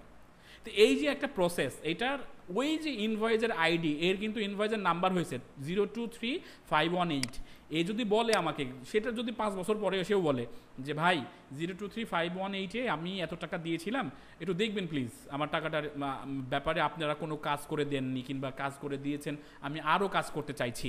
তো সেই ক্ষেত্রে আমরা জাস্ট এটাকে যদি সার্চে দিই তাহলে অটোমেটিকলি আমাদের কাছে ওই মানে তার ইনভয়েস, তার পুরো ডাটা আমাদের কাছে চলে আসবে, যে কবে কখন কি কিনেছিল, কেন কিনেছিল, সেখানে যদি কোনো নোট থাকে সেই নোটটা দেওয়ারও সুযোগ আছে এখানে। এই যে দেখেন ক্লায়েন্ট নোট, টার্মস অ্যান্ড কন্ডিশনে যদি আমি দিই তাহলে এখানে নোট দেওয়ারও সুবিধা আছে। এখন আমরা প্রথাগতভাবে এই হাতে লেখা ইনভয়েস আমরা দেই, কোনো পণ্য যদি আমরা ডেলিভারি করি, একটা মানুষ যদি মেমো পায়, সুন্দর মেমো, এটা কিন্তু প্রিন্ট হয়, আমাদের এই মেমোটা সুন্দর করে ডিজাইন করা আছে, এটা ক্লিক করে সাবমিট বাটনে ক্লিক করলে সুন্দর একটা ইনভয়েস তৈরি হয়ে যায়। এটা যদি আমরা প্রিন্ট করে কাস্টমারের সাথে শেয়ার করি, কিংবা ওই যদি আমি কাপড়ও বিক্রি করতাম ওর প্যাকেটের মধ্যে যদি ঢুকাই দিই, তাহলে একবার ভাবেন কাস্টমার কত খুশি হবে যে সুন্দর একটা কম্পিউটারে জেনারেটেড একটা ইনভয়েস আমি পেলাম, এবং এই ইনভয়েসটা আমার পরবর্তী সময় গ্যারেন্টি ওয়ারেন্টির ক্ষেত্রে কাজে দিবে। তাই এখানে লেখা আছে যে ইনভয়েস ও রিসিট তৈরি করুন এবং সংরক্ষণ করতে হবে আপনাকে। ব্যয় ও আয়ের রেকর্ড রাখার কথা বলেছে, সমস্ত ব্যয় এবং আয়ের রেকর্ড রাখতে হবে। খুবই সিম্পল ব্যাপার ভাই, এখানে কোনো রকেট সায়েন্স নাই যে আমাকে প্রচুর পরিমাণ হিসাব নিকাশ, আপনার ব্যয় কোথায় কোথায় হচ্ছে, আয় কোথায় কোথায় হচ্ছে, এটার একটা রেকর্ড রাখা। জাস্ট একটাই পয়েন্ট, ব্যয় এবং আয়, কিংবা আয় বা ব্যয়, এটার একটা কি রেকর্ড রাখা। আর আমি কিছুক্ষণ আগে যেটা শুরু করেছিলাম যে ফেসবুকের মাধ্যমে আমরা সেল করছি, এই হিসাবটা আমরা কোথায় রাখি? হয়তোবা কোনো একটা খাতা আছে, হয়তোবা কোনো একটা জায়গা আছে, আপনি একটু লিখে রাখলেন অমুকজন এত টাকা দিয়েছে কিংবা অমুকজন এই সেল হয়েছে। তো এইটা কি পাকা খাতা? এটা কি সারা জীবন আপনার কাছে থাকবে? এটা যদি হারিয়ে যায়, আপনার ব্যবসা যদি শিফট হয়, যদি পুড়ে যায়, তখন আপনি কি করবেন? তখন এই যে এত দিনের ডাটা আপনি মিস করলেন। এই জন্য আপনি রিমার্কেটিংও করতে পারেন না, যে ভাই গত বছর গুড় নিয়েছিলেন, এইবারও তো আমি গুড় তুলেছি, আমি কি পাঠাবো কি না। এই যে ডাটাগুলো, এই ডাটাগুলো কোথায় আপনি সংরক্ষণ করেন? কোথাও না। আপনার মনের মতো, ওই যে বললাম না প্রথমে, হিজ হিজ হুজ হুজ, মানে যখন যা তা পাই তাই খাই, এরকম ব্যাপার। তো সেই ক্ষেত্রে এই হোয়াটসঅ্যাপে যে অর্ডারগুলো আসলো, এই যে মেসেঞ্জারে যে অর্ডারগুলো আসলো, এই যে ফোন কলের মাধ্যমে যে অর্ডারগুলো আসলো, তাকে ডেলিভারি করতে পারাটাই একটা বিশাল চ্যালেঞ্জ। আর হিসাব রাখবো ভাই, মানে ওই যে একটা কথা ছিল নাটকের, যদিও একটু অশ্লীলই হয়ে যাবে, যে গাঁজা খেয়ে সময় পাই না আর কাজ, ব্যাপারটা এরকম মনে হয়। কিন্তু অ্যাকচুয়ালি আমাদের উদ্যোক্তাদের মনে হয় লাঠি দিয়ে পিটাই এই কাজগুলো করাতে হবে, মানে ব্যাপারটা এমন হয়ে গেছে এখন, মানে এতটাই সে অলস যে তাকে মনে হয় লাঠি দিয়ে পিটাই এই কাজটা করাতে হবে। কিন্তু এটা তার প্রথম কাজ ছিল, প্রায়োরিটি বেসিস কাজ ছিল, কিন্তু সে কাজ করেনি এটা। ব্যাংক স্টেটমেন্ট মেলান, তার মানে মাস শেষে যে ব্যাংক স্টেটমেন্ট আপনি তুলতে পারছেন, ওই যে বলেছি প্রথমেই যে আপনার আয় ব্যয়ের হিসাব নিকাশ সকল কিছু ব্যাংকের মাধ্যমে করেন, কখনোই ম্যানুয়ালি করেন না, তাহলে কিন্তু একটা সময় আপনি গ্যাপে পড়ে যাবেন। মাস শেষের স্টেটমেন্ট কিন্তু অনলাইন থেকেই বের করা যায়, যে কোনো ব্যাংকের এখন অনলাইন সিস্টেমে চলে আসছে এটা, অথবা আপনি শাখা থেকে তুলতে পারবেন, স্টেটমেন্টটা মিলাবেন মাস শেষে, তাহলেই মোটামুটি আপনার হিসাবটা অনেক ফাস্ট হয়ে যাবে। মানে যদিও এটা কিন্তু অ্যাকচুয়ালি সফটওয়্যার, আমরা যে সিআরএম ব্যবহার করছি সেটা কিন্তু অটো করে দেয়। আপনি যদি একটু কম দামি সফটওয়্যার কিংবা ম্যানুয়ালি রাখতে চান, তাহলে কিন্তু আপনি হচ্ছে বেসিক্যালি হচ্ছে আপনি কি মানে হচ্ছে একটু সময় বেশি লাগবে আর কি, যদি ম্যানুয়ালি করেন আর কি। এরকম রেডিমেডও অনেক সিআরএম পাওয়া যায়, সেই ক্ষেত্রে আপনারা আমাদের সাথে যোগাযোগ করবেন, আমরা অবশ্যই ভালো পরামর্শ দিব। সিআরএম দুইভাবে পাওয়া যায়, মান্থলি ভাড়াই পাওয়া যায়, আর অথবা যদি আপনার মতো করে নিতে চান সেই ক্ষেত্রে খরচের ব্যাপারটা আলোচনা সাপেক্ষে হয়, যে আপনি আপনার ব্যবসার মতো করে নেবেন। এটা যেমন আমরা যেমন ধরেন ডিজিটাল সার্ভিস দিই, আমরা কোনো পণ্য বিক্রি করি না, মানে সরাসরি ফিজিক্যাল প্রোডাক্ট বিক্রি করি না, সেই হিসাবে এটা সেট আপ করা আছে। তো আপনার ব্যবসার ধরন অনুযায়ী এই সিআরএমটা আলাদা হতে পারে। তো এটা হলো ব্যাপার। তো যাই হোক, আমরা যেটা বলছিলাম সেটা ব্যাংক স্টেটমেন্ট মেলানোর কথা বলছিলাম, আয়কর ও ভ্যাট ব্যবস্থাপনার কথা বলেছিলাম, নিয়মিত ট্যাক্স ফাইল এবং ভ্যাট রিপোর্ট প্রস্তুত করুন। আয়কর ব্যবস্থাপনার জন্য মানে ভ্যাট, আয়কর কিংবা এই যে টিন সার্টিফিকেট, এগুলো সম্পর্কে আপনাকে বুঝতে হবে। যদিও শূন্য আয় দেখানো যায় যে ঠিক আছে আমার যেটা ওদের মানে যেটা শর্ত সেই শর্ত পূরণ হয়নি, সেজন্য আপনাকে ভ্যাট দিতে হবে না কিংবা আয়কর দিতে হবে না। তো এই নিয়মিত ট্যাক্স ফাইল যদি আপনি না করেন তাহলে একটা সময় ব্যবসার জন্য প্রচুর সমস্যা হবে, আপনি ফাইন্যান্সিয়ালভাবে প্রবলেমে পড়বেন। ট্যাক্স ফাইল করে রাখেন, যদি আপনি 0 টাকাও দিতে চান, মানে 0 টাকাও দিয়ে আপনি যদি করতে চান, তাহলে আপনাকে এই ট্যাক্স অফিসের সাথে যোগাযোগ করতে হবে, তাদের সাথে বসে আপনাকে বলতে হবে যে আমার কত টাকা আয় হলে আমার কত টাকা ভ্যাট হবে। এটা একটা সিস্টেম আছে, প্রসেস আছে, সেই প্রসেসটা আপনাকে জানতে হবে, বুঝতে হবে। তারপরে আয়কর ফাইলটা প্রত্যেক বছর নবায়ন করতে হবে। তাহলে হবে কি, একসময় যদি আপনার ব্যাংক সলভেন্সি দরকার হয় কিংবা কোনো জায়গাতে টাকার দরকার হয়, আপনার এই পেপারগুলো ঠিক থাকার কারণে আপনি কিন্তু ব্যাপক সুবিধা পাবেন। তাই আপনার যদি ব্যবসা একদম শুরু হয় দরকার নাই, ব্যবসাটা একটু দূরত্ব নিয়ে যাচ্ছেন আপনি, মোটামুটি একটু বড় হচ্ছে, তখন এই যে আয়কর ভ্যাট ব্যবস্থাপনা, তারপরে হচ্ছে আপনার এই যে ট্রেডমার্ক, ট্রেড লাইসেন্স, হ্যাঁ, এই জিনিসগুলো যে ডকুমেন্টেশনের যে ব্যাপারটা, সেটা খুবই জরুরি। এটা হিসাব নিকাশের ক্ষেত্রে কাজে দেয়, ব্যাংকিংয়ের ক্ষেত্রে কাজে দেয়। তো মাসিক আর্থিক রিপোর্টের কথা বলা হয়েছে। আর্থিক রিপোর্ট, প্রফিট অ্যান্ড লস স্টেটমেন্ট এবং ব্যালেন্স শিট তৈরি করে মাসিক আর্থিক ব্যবস্থার মূল্যায়ন করা, এগুলো অবশ্যই আপনাকে করতে হবে। এটা যদি আপনি ব্যালেন্স শিট না বুঝেন তাহলে শিখে নিতে হবে। আমি কিছুক্ষণ পর আপনাদের ব্যালেন্স শিটটা দেখাই দিচ্ছি, মানে প্র্যাকটিক্যালি কীরকম ব্যালেন্স শিট হয়। অডিট এবং আর্থিক পর্যালোচনা করা। অডিট বলতে কি বোঝায়? পর্যবেক্ষণ করা। 3 মাসের মধ্যে আমার কি লাভে আসছি না লসে আসছি, এটা যদি আপনি ভালো করে অডিট না করেন বুঝতে পারবেন না। এটা যদি আপনি বুঝতে না পারেন, অডিট যে কাউকে দিয়ে করানো যায়, মানে অডিট করার জন্য বিভিন্ন ধরনের এজেন্সিও আছে যে যারা আপনাকে অডিট করে দিবে যে আপনারা লাভে আছেন না লসে আছেন। অ্যাকচুয়ালি আপনারা দেখতেছেন লাভে আছেন, কিন্তু ব্যবসা তো বড় হচ্ছে না, তার মানে আপনি কোনো না কোনোভাবে লসে আছেন, সেটা ধরাই দিবে তারা। এই জিনিসটাও কিন্তু একটা কাজ, এই কাজটাও আপনি করতে পারেন। ডাটা ব্যাকআপ এবং সুরক্ষা, যে আপনি যে আমি যে সিআরএম এর কথা বললাম, এটার আমাদের 3 স্তরের ডাটা ব্যাকআপ আছে। ম্যানুয়াল ব্যাকআপ আছে, অটো ব্যাকআপ আছে, মান্থলি ব্যাকআপ আছে। মানে যদি আমার কম্পিউটার সার্ভার সব উড়েও যায়, তাও আমি কিন্তু এই 3টা স্তরের যে কোনো একটা জায়গায় আমি পাবো। তো সেক্ষেত্রে ডাটা ব্যাকআপ এবং সুরক্ষার ব্যাপারটা আপনারা দেখবেন। আশা করছি এই পয়েন্টগুলো আপনাদের আমি বোঝাতে সক্ষম হয়েছি এবং বুঝিয়েছি। এবার চলুন কিছু ফরম্যাট দেখে ফেলি।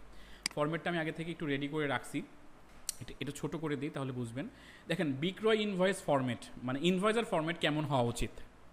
আপনারা কি স্ক্রিন দেখতে পাচ্ছেন? কেউ আনমিউট করে বলেন তো, স্ক্রিন দেখা যাচ্ছে?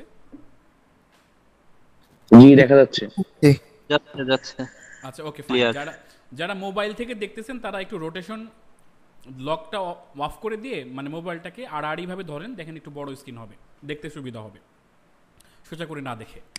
আচ্ছা, আবার ফুল স্ক্রিনের ওই জায়গাতে ক্লিক করে দেবেন, ফুল স্ক্রিন হয়ে যাবে। আশা করি বুঝতে পেরেছেন। দেখুন, এখানে হচ্ছে ইনভয়েস নম্বর অবশ্যই থাকতে হবে সুনির্দিষ্টভাবে, তারিখ থাকতে হবে, ক্রেতার নাম, পণ্যের বিবরণ, পরিমাণ, ইউনিট মূল্য এবং মোট মূল্য, নোট, কোনো যদি নোট থাকে তাহলে। এটা একটা বেসিক ইনভয়েসের ফরম্যাট হওয়া উচিত। আপনি সফটওয়্যারে করেন, ম্যানুয়ালি করেন, যাই করেন না কেন, স্ক্রিনশট দিয়ে রাখেন, পরবর্তী সময় এগুলো কাজে দিবে। মানে আপনি যখন সফটওয়্যার বানাবেন তখন আপনাকে যেহেতু জানতে হবে যে ইনভয়েসে কী কী অপশন থাকতে হবে। এটা যদি আপনি না জানেন তাহলে তো আপনি ওই পয়েন্টগুলো নিয়ে পরে মানে কী কাজে লাগাবে সেটা তো পরের ব্যাপার, কিন্তু এই পয়েন্টগুলো থাকতে হবে। তার মানে invoice number, date, customer name, item description, তারপরে হচ্ছে কোয়ান্টিটি, তারপরে ইউনিট প্রাইস, তারপরে টোটাল প্রাইস অ্যান্ড নোট। এই যে অপশনগুলো আমি বললাম, এগুলো কিন্তু আপনার থাকতে হবে। একটা ইনভয়েসের একটা জাস্ট এরকমভাবে আপনি হিসাব ম্যানুয়ালি ফ্রিতে এক্সেলে রাখতে পারেন, ঠিক আছে। এবং এই যে নাম 2024-001, 2024-002 এরকম করে আপনি ইনভয়েস নাম্বার দেখেও বুঝতে পারবেন যেটা 2024 সালের 500 নাম্বার ইনভয়েস, তাহলে আপনি বের করতেও সহজ হবে আপনার। ক্রয় বা মানে ব্যয় বা ক্রয়ের রিসিট ফরম্যাট, আপনি যে টাকা বের করতেছেন, আয়ের ফরম্যাট এরকম, ব্যয়ের ফরম্যাট এরকম হতে পারে। রিসিট নম্বর, মানে রিসিটের যে একটা নাম্বার সেটা থাকতে হবে। এই নাম্বারটা খুবই জরুরি, অনেকেই আলসেমি করে রিসিট নাম্বারটা দেন না, এটা জরুরি। তারিখ থাকতে হবে, বিক্রেতার নাম, মানে বিক্রেতাকে সেটার নাম দিলেন, পণ্যের বিবরণ, যে কী বিক্রি করেছে, তারপরে পরিমাণ এত, ইউনিট মূল্য এত, মোট মূল্য এত, তারপরে পেমেন্ট পদ্ধতি কিসের মাধ্যমে দিয়েছে, নগদ, আর নোট। এটা ইনভয়েসের মতোই, কিন্তু এই যে আপনি বিক্রয় করছেন সেটার একটা রিসিট, মানে আপনি কোনো কিছু ক্রয় করছেন, ব্যয় করে মানে টাকা খরচ করে কোনো কিছু কিনছেন, সাপ্লায়ারের কাছ থেকে কোনো কিছু কিনছেন, তো ওই সাপ্লায়ারের নাম, এটা প্রথমে রিসিট নাম্বার, তারপরে ডেট। তার মানে একটা আমি যে বিক্রি করতেছি সেটার রিসিট, মানে সেটার ফরম্যাট, সেটাকে আমরা ইনভয়েস বলছি। এই নামগুলোও জরুরি, আই রিপিট, এই নামগুলোও জরুরি, যে কোনটার কি নাম। হিসাব নিকাশের জন্য এই কিওয়ার্ডগুলো, এই শব্দগুলো, এই নামগুলো জরুরি, কারণ আপনি সার্চ দিয়ে শিখতে পারবেন। তাহলে একটার নাম হচ্ছে ইনভয়েস, আর একটার নাম হচ্ছে মানে ক্রয় রিসিট, যদিও বাংলায় লিখেছি, হচ্ছে এটা হচ্ছে পার্সেস রিসিট আমরা বলতে পারি, কিংবা হচ্ছে এক্সপেন্স রিসিট বলতে পারি। এক্সপেন্স রিসিট, আপনি এক্সপেন্স করছেন। তাহলে এখানে কি বলছে, এই ফরম্যাটে ব্যবসার জন্য ক্রয়ের সমস্ত বিবরণ থাকবে, যেমন তারিখ, বিক্রেতার নাম, পণ্যের বিবরণ, পরিমাণ, ইউনিট মূল্য, মোট মূল্য এবং পেমেন্ট, আমি কিসে আমি টাকাটা দিয়েছি এই হিসাবটা করবেন। এগুলোকে লেজার বলা হয়। আই রিপিট, এগুলোকে সুন্দর করে সাজিয়ে রাখাকে আমরা বলি লেজার।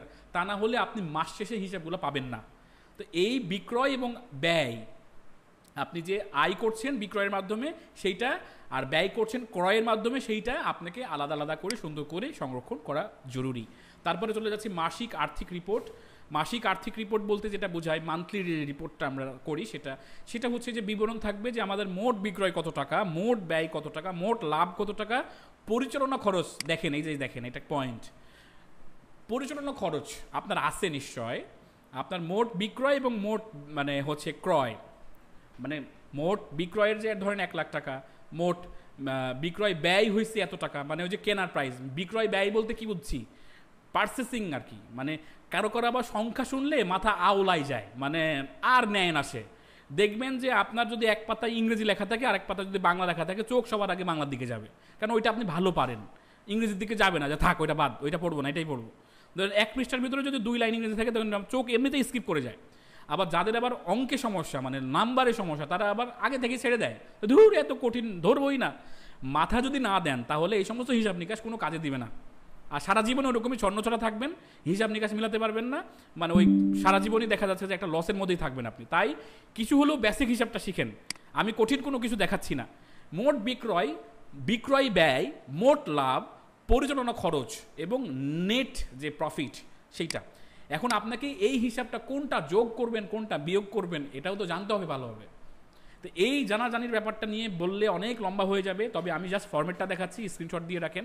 আপনি আস্তে আস্তে এগুলো করবেন, ভাববেন যে এই ব্যাপার, কেন আমার 30,000 টাকা প্রফিট হলো, আমার তো 1 লাখ টাকা সেল হয়েছে, আমার তো 60,000 টাকা মোটামুটি হচ্ছে বিক্রয় ব্যয় হয়েছে, তার মানে আমার 40,000 টাকা লাভ হওয়ার কথা ছিল, কিন্তু আমি 30,000 টাকা করলাম, ওই যে পরিচালনা খরচের জন্য 10,000 টাকা আমাকে ব্যয় করতে হয়েছে। তো এটাও তো একটা ব্যয়, সেটা বাদ দিলে 30,000 টাকা নেট লাভ থাকতেছে। এই জিনিসটা আপনাকে বেসিক থাকতে হবে। আচ্ছা, ব্যালেন্স শিট ফরম্যাট কেমন হয়, নগদ অর্থ, পরিমাণ কত টাকা, আমার কোনো দায় আছে কিনা, তারপর পরিমাণের সংখ্যাটা, এটা 50,000 টাকা, মানে আমার নগদ অর্থ 50,000 টাকা, আমার দেনা হচ্ছে 20,000 টাকা, মানে আমি যার কাছ থেকে মাল কিনছি সে 20,000 টাকা পাবে, আর আমার কাছে পকেটে আছে 50 টাকা, কিন্তু এই টাকা আমার না। আমি কি বুঝতে পারছি, মানে ব্যালেন্স শিটটা কি জিনিস? আপনার কাছে 5 লাখ টাকা আছে, মনে করেছেন যে এই 5 লাখ টাকা সবই আপনার, এটা ভুল। ওই টাকা আপনার না, আপনার জাস্ট পকেটে আছে তাই। তো এই হিসাবের যে মানে নিউট্রাল যে ফরম্যাটটা, সেটা ব্যালেন্স শিটে গিয়ে মিলাতে হবে আপনাকে। সেক্ষেত্রে নগদ অর্থ আপনার 50,000 টাকা, দেনা আছে 20,000 টাকা, তাহলে মানে এটার সাথে তো ইনভেন্টরি হচ্ছে 30,000 টাকা, ব্যাংক ঋণ আছে 15,000 টাকা। প্রিপেইড এক্সপেন্স, মানে আপনাকে আগেই এক্সপেন্স করতে হয় কত টাকা, যেমন নেটের বিল প্রিপেইড এক্সপেন্স, মানে আপনি ওইটা ব্যবহারই করেন নাই, তাও আপনাকে অগ্রিম টাকা দিতে হবে, মানে ওইটা আপনি নেনই নাই, সাপ্লাইয়ের কাছ থেকে নেন নাই, 1 মাস ধরে আপনি যান নাই, তারপরও আপনাকে অগ্রিম টাকা দিতে হচ্ছে, সেটা হচ্ছে প্রিপেইড এক্সপেন্স বলছি আমরা। আনপেইড ব্যয়, মানে এখনও আমরা মানে ব্যয় হয়ে গেছে, মানে ব্যাপারটা হয়েছে কি যে ওই কাজটা হয়ে গেছে, যেটাকে আমরা মানে হচ্ছে কি বলা হয়, এটাকে পোস্টপেড বলা হয়। পোস্টপেড মানে যেমন আপনার কারেন্ট বিল, মানে আপনি খরচ করেছেন তারপরে আপনাকে টাকা দিতে হচ্ছে, এরকমও হিসাব এই ব্যালেন্স শিটটা করতে হয়। তো এই মোট লাইবিলিটিস হচ্ছে 40,000 টাকা, আর মোট অ্যাসেট হচ্ছে 85,000 টাকা। তার মানে এখান থেকে বের করতে হবে কোনটা, যে আপনার সম্পদ কত টাকার। ব্যালেন্স শিটটা মানে কি, ব্যালেন্স শিট মানে হইতেছে আপনার কাছে 3 কোটি টাকা থাকলেও আপনার অ্যাসেট কত টাকার, মানে অ্যাকচুয়ালি আপনার কত টাকা, সেইটা বের করাটার জন্যই এটাকে আমরা বলছি ব্যালেন্স শিট ফরম্যাট। এই জিনিসটা যদি একবার মাথায় ঢুকাই ফেলেন, তাহলে আপনার চোখের সামনে যা দেখতেছেন সব কিছু আপনার না, কিছু কিছু আছে দায় আছে এটার, সেই দায় দেনাগুলো যদি আপনি বাদ দেন, যা থাকবে সেটাই হচ্ছে আপনার। তো যাই হোক, মোটামুটি ব্যালেন্স শিটের সংক্ষিপ্ত আমি বর্ণনা দিলাম।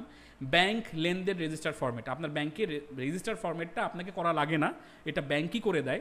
তারপরেও আপনি একটু বুঝেন যে তারিখ, লেনদেন থেকে বিক্রয় থেকে প্রাপ্তি, মানে টাকা ঢুকেছে 10,000 টাকা, মানে ক্রেডিট হয়েছে আপনার 1/8/2024 থেকে ধরেন আপনার টাকা ঢুকেছে, ব্যাংক বলতেছে ক্রেডিট হয়েছে টাকা। এমনও অনেক উদ্যোক্তাকে দেখেছি যে ক্রেডিট এবং ডেবিট ভালো করে বুঝে না, মানে ডেবিট ক্রেডিট যে কী জিনিস এটাই ভালো করে সে বুঝে না, বাট সে ব্যবসায়ী কিংবা সে উদ্যোক্তা। এটা দোষের কিছু না, তাকে হয়তো বা কেউ শেখায়নি ভালোভাবে, কেউ মাথায় ঝাঁকি দিয়ে বলেন যে এই বেটা তুই উদ্যোক্তা বলতেছিস, ব্যবসায়ী বলতেছিস, এগুলো বুঝিস? তখন ও বলতেছে তাই তো রে বুঝি না। ব্যাপারটা এরকম আর কি। তো বিক্রয় থেকে প্রাপ্তি 10,000 টাকা, ব্যালেন্স আগে ছিল 60,000 টাকা, তারপরে কাঁচামাল ক্রয় আবার 5,000 টাকা, কমে গেল 55,000 টাকা, তারপর অফিস খরচ বাবদ 2,000 টাকা খরচ, তাহলে হলো 53,000 টাকা। এইটাকে আমরা বলছি ব্যাংক লেনদেন রেজিস্টার ফরম্যাট, মানে টাকা ঢোকাচ্ছেন আর বের করতেছেন, ঢোকাচ্ছেন আর বের করতেছেন, এরকম একটা শিট তৈরি হচ্ছে। এটাকে আমরা বলছি ব্যাংক স্টেটমেন্ট অথবা ব্যাংক লেনদেন রেজিস্টার ফরম্যাট। তো এই ফরম্যাটটা যখন আপনি ব্যাংক থেকে নেবেন তখন এটা আপনি দেখলে বুঝতে পারবেন যে আসলে ডেবিট ক্রেডিটের মাধ্যমে ব্যালেন্সটা মানে স্থিতিশীল কত ব্যালেন্স থাকছে, লেনদেনের বিবরণটাও থাকে ওখানে। আর লেনদেনের বিবরণটা আমি আপনাকে একটু বুঝাই বলি, এই আপনাকে একটু ঝাঁকি দিচ্ছি, আপনারা একটু ভালো করে শোনেন। আপনারা যখন রেফারেন্স নাম্বার চাই বিকাশে, যখন আপনি লেনদেন করেন, রেফারেন্সে কি দেন? 1 2 3 4 রকসেদ মকসেদ খকসেদ কেন দেন রে ভাই? এই রেফারেন্সটা হচ্ছে যে আপনার নোট, আপনি কি কারণে টাকাটা দিচ্ছেন তাকে। তো এই নোটে আপনি বলবেন না যে এটা দারাজের পেমেন্ট করলাম, এটা আমি অমুকের পেমেন্ট করলাম, এটা সুন্দর করে লিখে দেন। তাতে করে যখন আপনি বিকাশ থেকে স্টেটমেন্টটা বের করবেন তখন ওখানে তো অন্ততপক্ষে লেখা থাকবে যে বিবরণ, লেনদেনের বিবরণ তো থাকবে। এটাই হচ্ছে রেফারেন্স। তাই ব্যাংকেও যদি কখনো কোনো টাকা খরচ করেন আপনি, কিংবা যখন ইয়া করেন, সেটা যদি নেক্সাস থেকে, সেলফিন থেকে, যাই থেকে, তখন ওখানে রেফারেন্স দেওয়া থাকে। ওই রেফারেন্সে আপনি জাস্ট একটু লিখে দেবেন। আমরা এতটাই আইলসা ওই জায়গাতে যে কিছু লিখে দিতে হবে সেইটাও করি না। দেখবেন ম্যাক্সিমাম যারা কম্পিউটার ব্যবহারকারী আছে ফোল্ডারের নাম 000 111 2222, কারণ ওর এতটাই অলস যে একটুখানি সে লিখে দিবে যে পার্সোনাল ফটো, ফ্যামিলি ফটো, কিংবা হচ্ছে রিসেন্ট ভিডিও, এগুলো যে সুন্দর করে লিখবে সেই লিখারও টাইম নাই তার। তাই রেফারেন্সে অবশ্যই তথ্য দিবেন, তা না হলে কিন্তু বিপদে পড়বেন, পরে মিলাতে পারবেন না যে এই টাকাটা কোত্থেকে আসছে। তারপরে মাসিক বাজেট ফরম্যাট, মাসিক বাজেট ফরম্যাটটা এখানে দেওয়া আছে সুন্দর করে। দেখেন এখানে ক্যাটাগরি দেওয়া আছে, বরাদ্দকৃত বাজেট এবং প্রকৃত ব্যয় এবং পার্থক্য। ব্যাপারটা কি, মাসিক বাজেটের বলছে পণ্য ক্রয়, মানে কত টাকার হচ্ছে আপনার বাজেট ছিল 50,000 টাকা, প্রকৃত ব্যয় হয়েছে হচ্ছে 48,000 টাকা, এবং পার্থক্য মানে আছে বাকি 2,000 টাকা, মানে আপনার কাছে আছে। তার মানে আপনার বাজেট ছিল পণ্য ক্রয়ের 50,000 টাকা, যেটা মাসের শুরুতে ওই যে বলছিলাম যে প্রথমে আপনাকে নির্ধারণ করতে হবে যে এই মাসে আপনি কত টাকা খরচ করবেন। 50,000 টাকা টার্গেট নিচ্ছেন, 48,000 টাকা খরচ হচ্ছে, কিন্তু অবশিষ্ট থেকে গেছে 2,000 টাকা। আবার বাজেট ছিল মিস্ত্রির মতো, রাজমিস্ত্রির মতো, স্যার এটা 2 লাখ টাকাতে একতলা হয়ে যাবে, আর কাজ শুরু করছেন মোটামুটি 5 লাখ টাকা শেষ করেও এখনও কাজ শেষ হয় নাই। তার মানে আপনার বাজেট ছিল 10,000 টাকা, 12,000 টাকা ব্যয় করছেন, এখনও 2,000 টাকা মাইনাসে আছেন। আবার বাজেট স্টাফের বেতন 30,000 টাকা ধরে রাখছেন, এটা তো একদম ফিক্সড অ্যামাউন্ট, এটা তো দিতেই হবে। তো 30,000 টাকা খরচ হয়েছে, 0 টাকা আপনার ব্যালেন্সে আছে। এটাকে মাসিক বাজেট ফরম্যাট বলা হচ্ছে। তো এই যে আমি 5টা ফরম্যাটের নাম বললাম, প্রথমটা হচ্ছে বিক্রয় ইনভয়েস কিংবা ইনভয়েস ফরম্যাট, ব্যয় বা ক্রয় রিসিট ফরম্যাট, যেটাকে আমরা পার্সেস ফরম্যাট বলছি, পার্সেস রিসিট কিংবা পার্সেস হচ্ছে ফরম্যাটের যে ব্যাপারটা সেটা আমি দেখিয়েছি। তারপরে আর্থিক মাসিক যে রিপোর্টটা, মান্থলি রিপোর্ট যেটাকে আমরা বলছি সেটা বলেছি। ব্যালেন্স শিটের কথাও আমরা বলেছি, মান্থলির ভিতরে কিন্তু এটাও পড়ে, 3 নম্বরের ভিতরে কিন্তু 2টা জিনিস থাকা লাগে, এটাও পড়ে, মানে ব্যালেন্স শিট এবং হচ্ছে মান্থলি রিপোর্ট। 4 নম্বরে বলেছি যে ব্যাংকের লেনদেনের রেজিস্টার যে ফরম্যাটটা সেটা আপনাকে বুঝতে হবে, এবং মাসিক যে বাজেটের ফরম্যাটটা সেটাও আপনার বুঝতে হবে। তাহলে এই যে মানে কষ্টকর যে ব্যাপারটা, কষ্টকর জার্নিটা, এটা কিন্তু আপনার কিছুটা হলেও সহজ হবে। আপনি দিন শেষে অন্ততপক্ষে তৃপ্তির ঢেকুর তুলতে পারবেন যে আমি লাভে আছি না লসে আছি। একমাত্র দোষ আপনার আলসেমির, আপনি অলস, আপনি করতে চান না, এটা করেন না, সব আছে। এই যে আপনার মোবাইল, আমি বলেছিলাম যে আপনাদের কিছু সফটওয়্যারের নাম বলবো, এই যে দেখেন টালিখাতা নামের একটা অ্যাপ আছে, এটা এতই সোজা, এমনকি মেসেজও দেওয়া যায়, কিছু কিছু মেসেজ ফ্রিতেও পাওয়া যায়। টালিখাতা ব্যবহার করা সহজ। তারপরে হিসাব নিকাশ করার জন্য প্রচুর অ্যাপ আছে মোবাইলে, আপনি ব্যবহার করেন না, আপনি একদিন ব্যবহার করেন, পরে আর মনে করেন না। এন্ট্রি দেওয়ার যে একটা আলসেমি, আপনি পকেট থেকে টাকা বের করতেছেন, এই আলসেমি 3 দিন করে ভুলে গেছেন। এই জিনিসটা আপনার প্রবলেম। আই রিপিট, আপনি যদি এটা ঠিক না করেন তাহলে আপনি কোনো ব্যবসা, কখনো অর্থ ম্যানেজমেন্ট কিংবা মানি ম্যানেজমেন্ট যদি করতে না পারেন তাহলে কখনো ব্যবসাটা আপনি প্রফিট করতে পারবেন না। হুদাই ব্যবসা হয় না, ব্যবসার ভিতরে বাজেট লাগে, চিন্তা ভাবনা লাগে, টাকাটা কীভাবে ডিস্ট্রিবিউশন হবে, কীভাবে আমি টাকাটা কাকে দিব, কত টাকা কোথায় থেকে পেলাম, এই জিনিসটা যদি ক্যালকুলেশন মাথার মগজের ভিতরে না হয় তাহলে আপনি ব্যবসা করতেছেন মানে আপনি হাওয়া খাচ্ছেন, একসময় যখন আপনি বলবেন ধর অনলাইনই ভালো না, ফেসবুক ভালো না, 5 জনের দোষ দিয়ে দিবেন, অমুকজন আমার সাথে প্রতারণা করছে, তমুকজন মাল দেয় নাই, তমুকজন এই হইছে ওই হইছে, এটা বলে আপনি নিজেকে সান্ত্বনা দিবেন আর বুক চাপড়াবেন। এই কাজটা থেকে দূরে থাকার জন্য এই আলসেমিটা আগে বের করেন। যদি না পারেন তাহলে কারো কাউন্সিলিং নেন, সফটওয়্যার নেন, অটোমোশনে যান, কিছু কিছু কাজের ক্ষেত্রে মিনিমাইজেশন করেন, যে সব ক্ষেত্রে আমি এন্ট্রি দিতে পারবো না, এক্সেলে দিতে হলে তো আমাকে সব করতে হবে ম্যানুয়ালি, এটা না করে অটো করা যায় কি কি জায়গা, কোন কোন জায়গাতে অটোমোশন করা যায় সেটার জন্য পরামর্শ নেন, তাও হিসাব নিকাশ করেন আল্লাহর ওয়াস্তে। তো আজকের যে আমাদের প্রতিপাদ্য বিষয় ছিল, আলোচনার বিষয় ছিল কিংবা ক্লাসের বিষয় ছিল, সেটা হচ্ছে আয় ব্যয়ের হিসাব এবং অ্যাকাউন্টস ব্যবস্থাপনার ব্যাপারটা। এবার 10টা আমি র্যান্ডম টিপস দিব আপনাদের, 10টা টিপস যেটা আমার অভিজ্ঞতা আরও বাড়িয়েছে। আমি 10টা টিপস দিয়ে দিব, সেই 10টা টিপস ক্লাসের শেষে যেহেতু দিচ্ছি, আপনারা যদি, আমি রিপিট করব না, আপনারা যদি হয় তাহলে এটা রেকর্ড করে রাখতে পারেন, লিখে রাখতে পারেন, পরে আবার ভিডিওটা দেখতে পারেন। 1 নাম্বার টিপস, আচ্ছা একটু আপনাদের সাথে ইন্টারাকশন হই, আমরা তো মানুষজন কম, এই সমস্ত কঠিন কঠিন কথা আসলে কেউ শোনে না। তো আপনারা কে কে এই মানে আসেন, ক্লাসের বিষয়বস্তু ভালো লেগেছে, একটু রিয়াকশন দেন তো, আমি একটু আপনাদেরকেও বুঝতে চাই। তামিম ভাই হাততালি দিচ্ছে, হ্যাঁ ভাই চাঁদপুর মাঠ ভাই। আচ্ছা পানি খাওয়াও তো, শুভ আমাকে একটু পানি খাওয়াও। থ্যাংক ইউ সো মাচ, আপনাদের সুন্দর সুন্দর সুন্দর মানে অ্যাপ্রিসিয়েশন আমি দেখছি। আমি কিন্তু কোনো কঠিন মানুষ না, আমিও হিসাবে যে একদম পাকা অ্যাকাউন্টস আমার ব্যাকগ্রাউন্ড, বিবিএ করছি, ব্যাপারটা এরকম না, বাট আমি বুঝি যে কোন ক্ষেত্রে কোন কাজটা করলে ভালো হয়। তো সেই ক্ষেত্রে আশা করছি যে আপনারা এই কাজগুলো করবেন। তো টিপস নাম্বার 1, হিসাব নিকাশের ক্ষেত্রে ব্র্যাক ব্যাংক, অথবা এখন যদিও ইসলামী ব্যাংকের অবস্থা ভালো না, আমি ইসলামী ব্যাংকেও রিকমেন্ড করতাম, BRAC bank, Dutch Bangla bank, eastern bank এবং ইসলামী ব্যাংক একদম সবার শেষেই রাখলাম। এই 4টা ব্যাংকের আমি সুবিধা ভালো পেয়েছি। আমি এখন ব্র্যাক ব্যাংকের সাথে আছি, মানে ব্র্যাক ব্যাংকের কিছু কিছু এক্সট্রা ফ্যাসিলিটিস আমি পাই, যেমন তাদের অ্যাপগুলো খুবই মানে রিচ অ্যাপ, মানে তাদের কাজগুলো মানে আমাকে বাসায় বসে থেকেই করা যায়, সব কিছু করা যায়। তো এইটা 1 নাম্বার টিপস। 2 নাম্বার টিপস হচ্ছে এনপিএসপি বলে একটা অপশন আছে, একটা ব্যাংকের টাকা আপনি যে কোনো ব্যাংকে পাঠাতে পারবেন এনপিএসপির মাধ্যমে, অনেকেই জানেন যারা লেনদেন করেন তারা। এনপিএসপি মানে আপনার ব্যাংক আছে ধরেন ডাচ বাংলাতে, অনেকেই মনে করেন এটার টাকাটা আমি হয়তো বা ব্র্যাক ব্যাংকে পাঠাতে পারবো না। তো এনপিএসপি কি, কীভাবে টাকা ট্রান্সফার করা যায়, এটা যদি আপনি একটু জানার চেষ্টা করেন তাহলে কিন্তু আপনি এই বিষয়টা জানতে পারেন, মানে বিষয়টা আপনি কাজে লাগাতে পারবেন আর কি। আবার আপনি সরাসরি বিকাশ থেকেও টাকা ব্যাংকে ঢোকাতে পারবেন। টিপস নাম্বার 3, এটার ক্ষেত্রে আপনার একটা কার্ড লাগবে, যেটাকে আমরা ভিসা কার্ড বলছি। মানে আপনার বিকাশে টাকা আছে, আপনি ক্যাশ আউট করতে চাচ্ছেন না, একটু খরচ কমাতে চাচ্ছেন, সেক্ষেত্রে আপনি সরাসরি কি, যদিও খরচ কিছু কমে, তো সেক্ষেত্রে সরাসরি আপনি বিকাশ থেকে ব্যাংকে নিতে পারবেন। ব্যাংক থেকে যেমন বিকাশে নেওয়া যায়, ঠিক তেমনি বিকাশে টাকা আছে, সেই টাকাটা সরাসরি আপনি ভিসা কার্ডের যে নাম্বার আছে সেই নাম্বার দিয়ে আপনি টাকাটা ব্যাংকে সরাসরি পাঠাতে পারেন। টিপস নাম্বার 4, সেটা হলো সিআরএম এর ব্যবহার, ব্যাংক সিআরএম যেটাকে আমরা বলছি। ব্যাংক বন্ধ, অফ ডে, যে বুথের সামনে সিআরএম লেখা আছে, যে বুথের সামনে সিআরএম লেখা আছে, সেখানে গিয়ে আপনি সরাসরি ক্যাশ টাকা ওই মেশিনের মধ্যে ঢুকাই দিলে টাকা ডিপোজিট হয়ে যাবে। এটার জন্য ব্যাংকে লাইনে দাঁড়াতে হবে না, কিংবা ব্যাংক খোলার অপেক্ষা করতে হবে না, টাকা ব্যাংকে জমা দেওয়ার কোনো প্রয়োজন নাই। সেই ক্ষেত্রে আপনি সিআরএম মেশিনের মধ্যে টাকা ঢুকাই দিবেন, কত টাকা দিচ্ছেন সব গুনে টুনে সে অটোমেটিক ব্যাংকে জমা করে নেবে। এটা সব জায়গায় হয় না, বাইরে বুথের বাইরে লেখা থাকতে হয় সিআরএম, অথবা আপনার নিকটস্থ কোথায় সিআরএম আছে মোবাইলে সার্চ দিলেও পেয়ে যাবেন।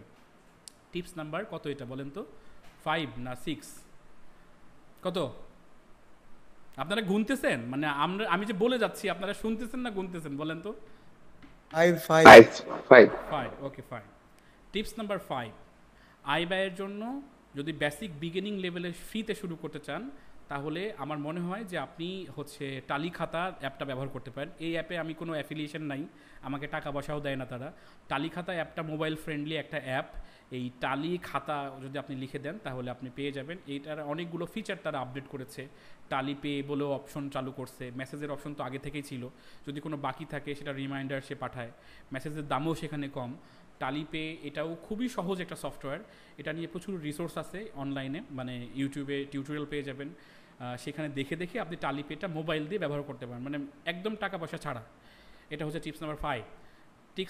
টিপস নাম্বার হচ্ছে 6, সেটা হচ্ছে মার্চেন্ট অ্যাকাউন্ট তৈরি করার জন্য আপনার এলাকার যারা এসআর আছে বিকাশের, সরাসরি বিকাশের হেল্পলাইনে কল দিয়ে কিংবা এই কাজগুলো হয় না। আপনার নিকটস্থ বিকাশের যারা ফ্ল্যাক্সিলোড কিংবা ক্যাশ আউটের দোকানদার আছে তাদেরকে বলবেন যে ভাই আপনার এখানে হাউস কোনটা, কিংবা এখানকার এসআরকে দায়িত্ব আছে কে, তার নাম্বার কালেক্ট করে তাকে ফোন দেবেন যে ভাই আমার মার্চেন্ট লাগবে, মার্চেন্ট অ্যাকাউন্টটা মানে হচ্ছে আমি তৈরি করব। তারা খুব সহজে আপনার দোকানের নামে করবেন, মানে অনলাইনে ব্যবসা করবো এরকম বলবেন না, আপনার একটা যে কোনো দোকান দেখাবেন, ওই দোকানের নামে মার্চেন্ট অ্যাকাউন্ট তৈরি করে দেবে, একদিনের মধ্যে অ্যাক্টিভ হয়ে যাবে, 1 থেকে 2 দিনের মধ্যে। এবং এইটা অ্যাক্টিভ হওয়ার পর আপনি এটার হচ্ছে পিজিডাব্লিউ বলে একটা ইন্টিগ্রেশন সিস্টেম আছে। আই রিপিট, বিকাশের পিজিডাব্লিউ বলে একটা ইন্টিগ্রেশন সিস্টেম আছে, এটার মাধ্যমে অটোমেশন করতে পারবেন। তার মানে আপনার পণ্য কিনবে অনলাইনে, টাকা দিয়ে অটোমেটিকলি ভেরিফাই করে ফেলবে বিকাশ যে আমি টাকা পাইলাম কি না। আপনাকে আলাদা করে ভেরিফাই করার কোনো প্রয়োজন নাই, মোবাইলের মেসেজ দেখার কোনো প্রয়োজন নেই। এই সিস্টেমটা মানে প্রায় বিনামূল্যে এটা করা যেতে পারে। আমরা যখন করি তখন 5,000 টাকা নেই, মানে পুরো জিনিসটাকে রেডি করে দিতে 5,000 টাকা নেই। এটা টিপস দিয়ে দিলাম, কাজে লাগাবেন। টিপস নাম্বার 7, সেটা হচ্ছে যে দেখুন, হিসাব নিকাশ করার ক্ষেত্রে সবথেকে বড় চ্যালেঞ্জ ব্যাপারটা হচ্ছে যে কি, মানে এন্ট্রি করা, তাই না? মানে আমরা যে অলসের কথা বলতেছি, এই অলসের ব্যাপারটাই হচ্ছে এন্ট্রি করার বিষয়। তো এন্ট্রি করার জন্য আপনি রিমাইন্ডার সেট করে রাখতে পারেন। কীরকম আমি বলি, সেটা হলো যে যখন আপনার কোনো টাকা আসলো, যখন কোনো না কোনো মাধ্যমে টাকা আসলো, তখন আপনার ওই টালি পের মধ্যে কিংবা টালি ইয়ার মধ্যেই কিন্তু পেমেন্ট সিস্টেম আছে, ওর মাধ্যমেই টাকা আপনি নিতে পারবেন। মানে মোট কথা সেন্ট্রালাইজ করে ফেলা, টাকা বিভিন্ন মাধ্যমে না নিয়ে একটা মাধ্যমে টাকা নেওয়া, এবং যেটা ইউনিভার্সাল সাপোর্ট করে, মানে সব জায়গা থেকে টাকা পে করা যাবে, ব্যাপারটা এরকমভাবে করে নেবেন। এই ব্যাপারটা আমি অল্প কথায় বোঝাতে পারবো না, শুধু এইটুকু বলে দিই, তো টাকা এন্ট্রি না করলে হিসাব করা যাবে না। তাই এন্ট্রি করার ক্ষেত্রে সচেতন হওয়া, এই সচেতন হওয়ার ক্ষেত্রে টালিপের মধ্যে হচ্ছে মানে কি বলে, টালি খাতার মধ্যে টালি পে সিস্টেমটা আছে, সেটা একটু ঘেঁটে দেখা। Tips number 9 maybe, tips number 9 সেটা হচ্ছে যে দেখুন, আমি যে সিআরএমটা দেখালাম, এই সিআরএমের প্রথম যে বেস ভার্সন আমি কিনেছিলাম 7,000 টাকায়, এর মডিউল ডেভেলপ করে করে করে করে আমাদের 50 থেকে 60,000 টাকা খরচ হয়েছে। হোস্টিং কিনেছি, এটার জন্য মান্থলি আমার কোনো কস্টিং হয় না, মানে ইয়ার কস্টিং, যেহেতু হোস্টিং আমার নিজের। তো সেই ক্ষেত্রে আপনাদের সর্বোচ্চ এরকম সিআরএম কিনতে 5 থেকে 10,000 টাকা খরচ হতে পারে। এই খরচটা করে ফেললে এককালীন, এবং আপনি যদি একবার মেনটেন্যান্সের ব্যাপারটা যদি বুঝেন, টেকনিক্যালি যদি একটু ভালো হন, তাহলে একটা সিআরএম পার্মানেন্টলি কিনে নেন, তাহলে মাসিক খরচ কমে যাবে আপনার।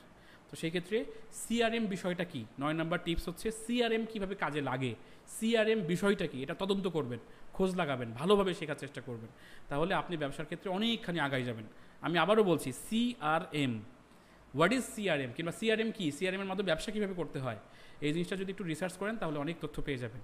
টিপস নাম্বার 10 সেটা হচ্ছে যে ব্যবসা কিংবা অর্থ ব্যবস্থাপনার জন্য কিংবা এই ব্যবসায়িক প্রবৃদ্ধির জন্য, স্কেলিং করার জন্য অটোমেশনের বিকল্প নাই। অটোমেশনের বিকল্প নাই। অটোমেশন এমন এখন কঠিন কোনো বিষয় না। তো অটোমেশন যেমন ধরেন, কথার কথা, আপনার কোনো একটা অর্ডার আসলো, সেই অর্ডারটা অটোমেটিকলি স্টেটফাস্টে এন্ট্রি হয়ে যাবে, অটোমেটিক। এটা আপনাকে ম্যানুয়ালি এন্ট্রি করার প্রয়োজন নাই। তো অটোমেশন কোন কোন ক্ষেত্রে হয়? আমাদের এমনও অটোমেশন আছে যে আপনাকে যদি কেউ দাম লিখে কমেন্ট করে যে ভাই এটার দাম কত, তখন অটোমেটিকলি তার কমেন্টে একটা লাইক চলে যাবে, লাইক দিবে, তারপরে একটা কমেন্ট দিবে যে আপনার এই দাম সম্পর্কিত বিস্তারিত তথ্য আপনার ইনবক্সে করা হয়েছে, তারপরে একটা অটোমেটিকলি মেসেজ দিয়ে দিবে তাকে যে ভাই এটার দাম এত টাকা। ব্যাপারটা পুরাটা অটো হবে। দেখেন ম্যাক্সিমাম ক্ষেত্রে আমরা বুস্ট চালালে কি হয়, লেখা থাকে না যে প্রাইস কত, অনেকেই লিখে।